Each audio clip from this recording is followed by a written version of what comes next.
गोड़ लागतनी। आज के हमार ब्लॉग के शुरुआत बा। देखी हम बंगलौर में रहिले, कैसन जगह बा।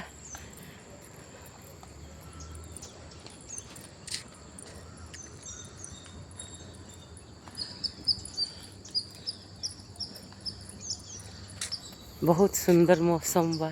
सुबह सुबह के योगा खातिर जातनी। रोज सब सवेरे उठ के 5 मिनट टाइम अपना खातिर निकाली, योगा जरूर करी, अपना शरीर खातिर स्वस्थ रहे खातिर।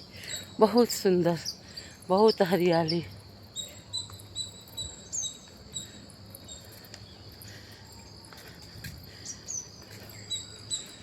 हई हमनी के क्लब हाउस है, बहुत सुंदर, बहुत अच्छा। आम आ गइल बा, देखी आम कितना सुंदर आइल बा। आम टिकोड़ा लागल बा, बहुत सुंदर। बहुत तरह तरह के फूल है। स्विमिंग पूल है, सब बच्चा आवेला सब, हमहू आइले। बड़ी आनंदमय बा सुबह के।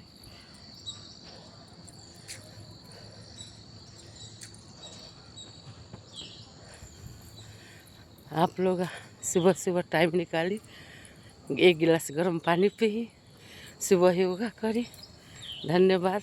गोड़ लागतनी।